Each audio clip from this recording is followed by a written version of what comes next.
que voltar aqui e a gente falar sobre isso. Você lembrou aí da água, que a gente está tomando água, e também que o mês de agosto é um mês que tem aí um fundamento especial, né? Tem.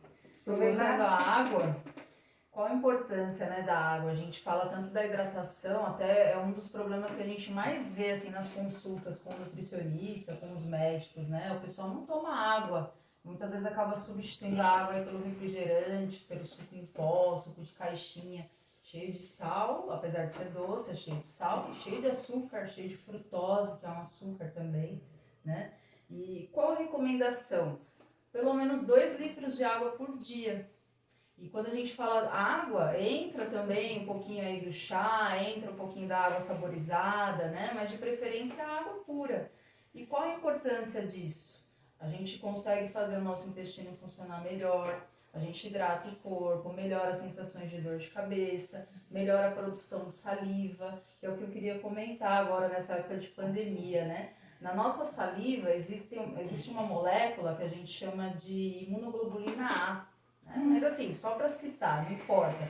Tem uma molécula na nossa saliva que protege o nosso corpo. Então, se eu diminuo a produção da minha saliva, eu não estou protegendo o meu corpo. Então, caprichar na água, pelo menos aí 2 litros por dia, 6 a 8 copos de água por dia. E até porque nessa época muito seca, Exatamente. Não tá chovendo. não tá é bom calor. ficar com a boca seca. Ficou com a boca seca, alguma coisa não tá. E assim, quando a gente tem uma alimentação mais saudável, né, balanceada, ou seja, frutas, verduras, legumes, o leite, obrigatoriamente a gente acaba ingerindo água. Esses alimentos são ricos em água. Agora você imagina aquelas pessoas que não têm hábito de fruta, verdura, legume, leite, feijão, né? Tudo muito industrializado, essa pessoa tem pouca água através da alimentação. E normalmente não toma água e toma refrigerante, que também não tem muita água, né? Tem muita química ali. Então precisa ter essa atenção, esse cuidado. Eu vi uma matéria esses dias, até bacana você confirmar isso, né? Porque como eu disse, a gente lê muita coisa e acaba que a gente recebe informação e às vezes não consegue digerir essa informação, né? É verdade mesmo que as pessoas mais idosas, elas não têm sede ou não têm tanta sede? É verdade. É verdade? É verdade. Na senescência que a gente chama, né, na vida os idosos, eles têm menor percepção da sede. Então, muitas vezes eles estão precisando de água, eles estão desidratando, mas eles não têm essa percepção que a gente tem, né? Então, a gente perde isso com o avançar da idade. Então, é importante sempre deixar água disponível, uma garrafinha, ficar lembrando os idosos, assim como as crianças também, que a criança não tem ainda essa noção de pedir, né? Então, a gente tem que deixar disponível, tem que deixar a garrafinha de água e oferecendo, olha, toma um golinho de água, sempre nos intervalos entre as refeições. Isso é muito importante. Muito importante, tá vendo? Então, além da gente cuidar das crianças, vamos tomar cuidado com os nossos velhinhos também. Então, é real, é orgânico, que eles não sentem, não têm a percepção, né, como você disse, da sede. E por isso eles acabam não bebendo água suficiente. Isso acarreta o quê? Acarreta dor de cabeça, acarreta problemas de hidratação, a gente percebe a pele mais ressecada, a maioria dos idosos, qualquer pancadinha a pele já abre, já faz aquele hematoma, às vezes fissura, piora o funcionamento do intestino, muitas vezes ele fica irritado, cansado. Nossa! A água é muito importante. Puxa! Olha, gente, que remédio barato! Esse é um remédio barato, às vezes de graça, né? E assim, o cuidado que a água precisa estar em condições também para uso, né? Que a gente chama de água potável, né? E, por exemplo, quem não tem a água tratada, né?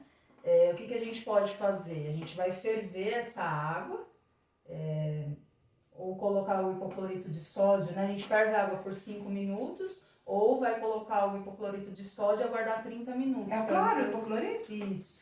Tem até aquele posto de saúde. aquele que dá no posto, aquele vidrinho marronzinho, é gratuito, pode chegar a pedir, né? Não precisa receita, não precisa nada. Nada. Ai, que beleza. Água mesmo. Tá certo aí, tá vendo? Então, sempre tem uns parênteses, né? E você ia falar do agosto, né? Ah, sim. Esse mês a gente comemora o agosto dourado, né? A semana passada foi a semana da amamentação, do dia 1º ao dia 7 de agosto. E a gente chama atenção porque, assim, o leite materno é o alimento de verdade, é o primeiro alimento que o bebê recebe, né? E é um alimento de verdade. Eu queria chamar a atenção Pode acontecer o caso da mãe que não pôde amamentar por algum motivo, ou a criança também não desenvolveu, não conseguiu amamentar, e a gente vai entrar com fórmula infantil, isso pode acontecer. Mas assim, priorizando o que a gente está falando tanto hoje, vamos comer comida de verdade. Então, o leite materno é uma comida de verdade, é um alimento de verdade. Então, esse mês a gente está trabalhando muito essa questão da alimentação das crianças. Que bom, Né? Então, se a muito gente importante. ensina, se você ensina já de pequeno como deve ser a alimentação, você já previne um monte de doenças, você tem menos trabalho também depois no futuro, né? Tá certo. Vamos voltar naquela pergunta que eu tinha feito antes do intervalo? Qual a estratégia? Não, qual estratégia pode ser adotada para evitar o desperdício de alimentos e as idas desnecessárias ao mercado? A primeira coisa que eu diria é dar uma olhada lá na tua despensa. O que você tem? Né? Quais são os alimentos? Fazer uma lista do que tem, não do que não tem. Pode ser, né? Né? Ter uma ideia, o que eu tenho de alimento em casa? Com o que eu tenho, o que eu posso preparar? Muitas vezes eu tenho ali um macarrão, eu tenho uma sardinha, eu posso fazer um macarrão alho e óleo com sardinha ou com atum, posso fazer uma salada com atum desfiado, se eu tenho uma seleta de legumes que seja, quais são as verduras, os legumes, as frutas, posso fazer um bolo, uma salada de frutas. Ver o que você tem em casa, o que você pode fazer e tentar fazer já uma projeção de quanto tempo isso vai durar. Feito isso, lista. Eu preciso comprar arroz, feijão e etc. Por quê? Porque aí eu sei que aquilo que está na lista é o que realmente eu preciso. Né? Certo. Então, essa seria uma maneira. Outra dica que eu dou é a gente tentar aproveitar os alimentos de maneira mais integral. Então, usar os talos. Quando você fizer, por exemplo, uma carne, aquele caldinho da carne que sobrou, você pode colocar na forminha de gelo, congelar. E aí, quando fizer uma outra preparação... aquele caldinho. Congelar o caldinho. Aí, ao invés de você usar aquele industrializado, aquela coisa que faz mal danado, cheio de sal, cheio de gordura, É. a gente vai usar esse da carne, que na verdade é tempero natural, vai estar com o sabor da carne de verdade, na comida de mentira. E daí você pode, por exemplo, colocar no feijão, no macarrão, no arroz, numa outra carne. Ou se você já vai utilizar logo, esse caldo não precisa nem congelar. Vai fazer um arroz, usa esse caldo junto. Dá um sabor muito bom. O caldo do frango, dos legumes. Olha que interessante. Pode usar para cozinhar legumes, por exemplo? Pode. Pode? Deve. Olha, que interessante. Uma coisa que eu sei que dá para fazer, que fica bem bacana, é pegar a água da beterraba e fazer o arroz com arroz cor-de-rosa. Ai, fica tão lindo. Fica muito bom. Ai, que Até bacana. no feijão a gente orienta. Nos molhos, se fizer um molho caseiro, você pode colocar a beterraba ou a água da beterraba para dar uma cor mais bonita. Nossa, fica com mais nutriente, né? Mais nutrientes. E assim, a gente come com os olhos, não adianta. É verdade. Então, quanto mais colorido, aquele colorido, quanto mais vivo, mais bonito, mais vai chamar atenção. Não só das crianças, da Não gente só também. Da gente, os idosos. E a gente até orienta assim, quando montar o prato, pelo menos 4 cores no prato. Se você tiver 4 cores, teu prato tá saudável, digamos assim. E olha, se não puser atenção nisso, você vai comer tudo branquinho todo dia. A maioria dos pratos aí é branca e amarela, né? Ou seja, muito carboidrato. Não que seja ruim, mas assim, você acaba tendo só um tipo de vitamina, só um tipo de nutriente, né? Então, vou dar um exemplo. Um prato lá com alface, já é uma cor. A beterraba, a cenoura, o feijão e o arroz. Então eu tenho 5 cores. Aí uma carne, então eu tenho 6 cores, perfeito. É um prato colorido, cheio de nutrientes, está completo, está balanceado, é isso que a gente precisa. Aqui em Pedra Bela eu conheci, né? A gente conheceu quando a gente chegou aqui há um pouquinho mais de 30 anos. Uma comida que era tão típica aqui, parece que foi se perdendo. Aliás, isso é um trabalho a ser feito para fazer uma retomada das tradições, num contexto geral, não só de alimentação, mas de costumes, várias coisas que se deve preservar. E numa cidade pequena assim, eu acho que é até mais fácil fazer um trabalho assim. Então fica a dica aí que a gente pensa que isso seria interessante. Mas é o feijão com mandioquinha dentro. Não sei se você já comeu feijão com mandioquinha. Meu, é dos deuses. É dos deuses. Eu achei maravilhoso. E fica bem nutritivo, né? Fica bem nutritivo, assim como o inhame também. A gente Ai, pode não, inhame no aproveitar. feijão, gente. O inhame fica muito gostoso. Pode aproveitar ali o momento que você está cozinhando feijão, já coloca ali uns 2 inhames ou mandioca que seja. Aproveita, cozinha tudo junto, ou seja, vai gastar menos gás, Aí, menos tá vendo? tempo. Economia também. Aí quando terminou o cozimento, você tira o inhame ou a mandioca, amassa bem, incorpora ali no feijão, fica cheio de vitamina, não tem sabor, o inhame, por exemplo, você não sente sabor. E dá uma encorpada também, né? Fica mais cremoso. Adianta colocar, por exemplo, a criança, vamos dizer que não queira comer o inhame, acha esquisito. Adianta colocar o inhame no feijão e não servir o inhame, só serve o feijão e o inhame a outra pessoa pode comer, não obrigatoriamente, mas Vai ter sim um pouco de vitamina, mas pouca. De preferência a gente estimular a criança, mostrar pra ela tem que ver que as pessoas comem, porque muitas vezes acontece. isso. Eu não como peixe, mas eu quero que meu filho coma. Ele precisa ver que as pessoas gostam, precisa ver que, pô, isso é bacana, né? Faz parte. É verdade. Outra dica que eu dou também, quando for cozinhar o arroz, colocar, por exemplo, aproveitar aquele tempo de cozimento, aquela água do arroz, coloca ali umas rodelinhas, por exemplo, de chuchu, de cenoura, então você já vai aproveitar aquele tempo para cozinhar o legume e as vitaminas já vão tudo junto. E fica lindo, fica lindo. Que bacana, nossa. Ai, ai, que bom, muito bom saber isso tudo, ter a informação de quem sabe, né? De quem vai responder pra gente. Camila Cossirra. De onde vem esse sobrenome? É francês. Ai, que chique! Que linda! Poxa, muito bonito. Agora a gente vai para quinta questão. Com a quarentena, tenho muita fome. Quais alimentos posso ingerir para não ficar beliscando? Tem coisa que prolonga a saciedade? Tem. E assim, isso é uma queixa não só nessa época de quarentena, né? O pessoal sente muito essa necessidade, né, de beliscar. Na verdade, o que a gente tem, assim, de estudo? Muitas vezes a gente está confundindo a fome com a sede com a fome. Então, muitas vezes eu sinto fome, na verdade eu não estou com fome, estou com sede. Então, uma dica seria tomar água, né? Então, a gente já entra na questão da hidratação também. Outra dica é usar mais as frutas, as verduras, os legumes, porque as fibras, elas preenchem ali, né, um modo de falar, elas forram o nosso estômago. Então acaba dando uma sensação mais de saciedade, né?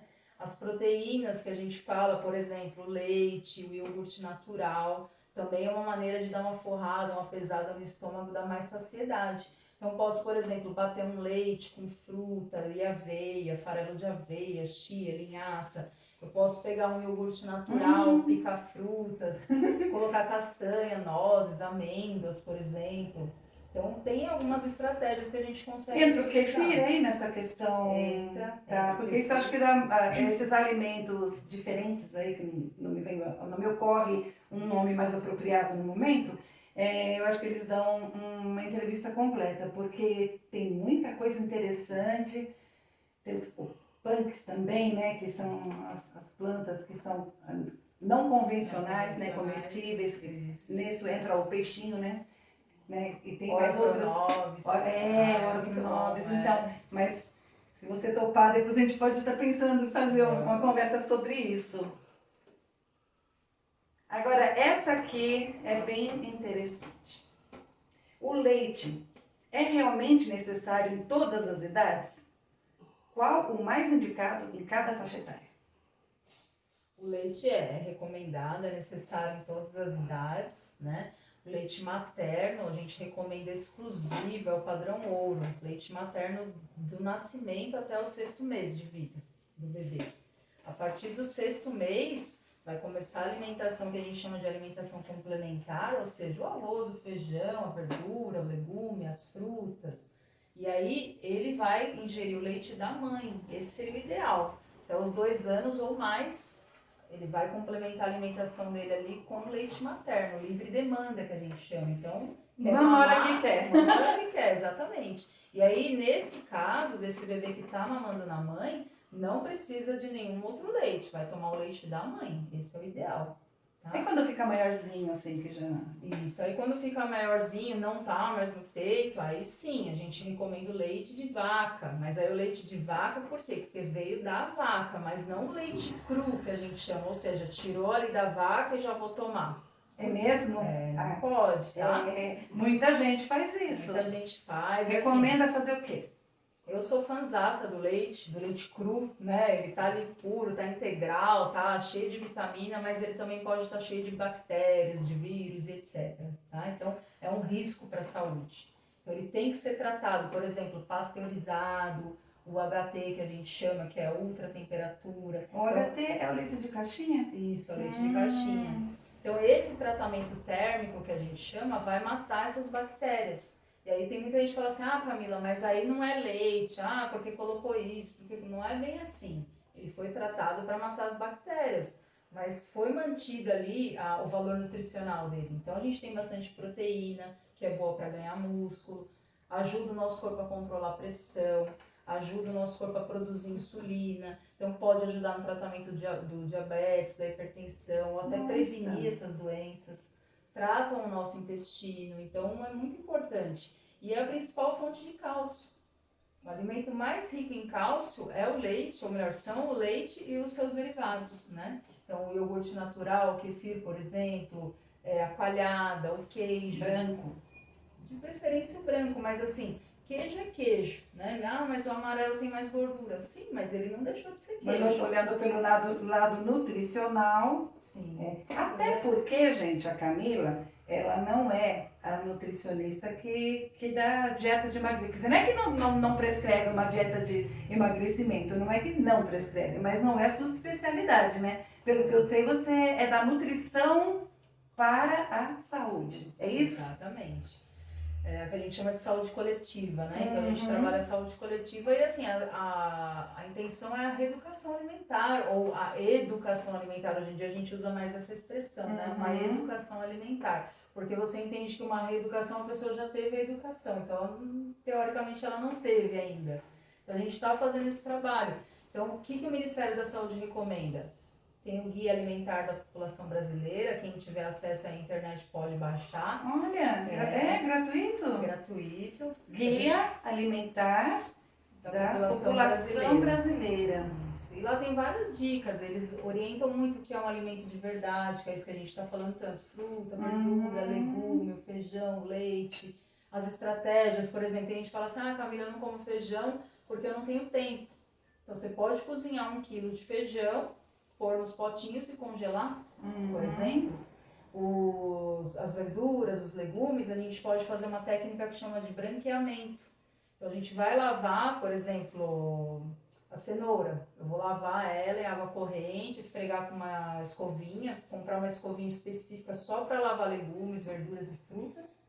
E daí eu corto ela no tamanho que eu vou utilizar posteriormente. Fervo a água. Quando a água ferver, eu coloco essa cenoura lá. Conta em média de 1 a 3 minutos, depende do que você está branqueando, né? Mas em média vai de 1 a 3 minutos. Depois eu tiro com uma escumadeira ou um pegador e vou mergulhar direto numa água gelada, bem gelada, pode pôr umas pedras de gelo, para cessar esse cozimento. Né? E aí Fica pré. Exatamente. Aí eu coloco num saquinho para alimento ou num pote com tampa e congelo. É importante colocar etiqueta, cenoura, a data do congelamento. Ai, eu posso que utilizar por importante. 3 meses. 3 meses? 3 meses. E aí eu posso utilizar, ou seja, eu ganho tempo, ele não vai estragar.